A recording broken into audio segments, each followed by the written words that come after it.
Hello friends, movies all অ্যাবাউটে আপনাদের স্বাগত। অজয় দেবগন আর মাধবন এবং জ্যোতিকা অভিনীত শয়তান মুভির ট্রেলারটি আজ ড্রপ করা হয়েছে। এটি একটি গুজরাটি মুভি ওয়াশের অফিসিয়াল রিমেক। এক কথায় যদি বলি তো এই ট্রেলারটা আমার দুর্দান্ত লেগেছে। এই মুভির গল্প যেটা হতে চলেছে যে অজয় দেবগনদের বাড়িতে একজন আননোন পার্সন অর্থাৎ আর মাধবন আসবেন ফোন চার্জ দেওয়ার বাহানায়, কিন্তু পরে দেখা যাবে যে সেই ব্যক্তিটি অজয় দেবগনের মেয়েকে বশ করবে, অর্থাৎ তার উপর বশীকরণ করবে এবং সেই বশীকরণ ধীরে ধীরে ভয়ানক রূপ ধারণ করবে। যেভাবে প্রত্যেকটা সিনকে ক্রিয়েট করা হয়েছে এবং যেভাবে ওই মেয়েটির চরিত্রটাকে অর্থাৎ যার উপর বশীকরণ করা হবে আর কি, তার চরিত্রটাকে যেভাবে ডিজাইন করা হয়েছে তাতে আপনারা একটা হরর মুভির ভাইব পাবেন।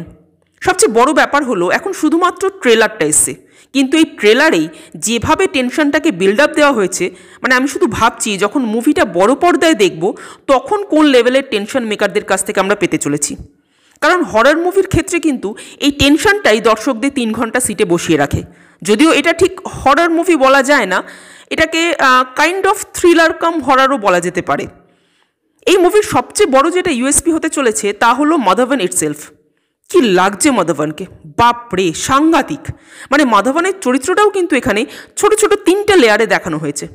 প্রথমে ভদ্রবেশে ঘরে ঢুকছে, ধীরে ধীরে শয়তান রূপ ও সব শেষে তান্ত্রিক রূপ।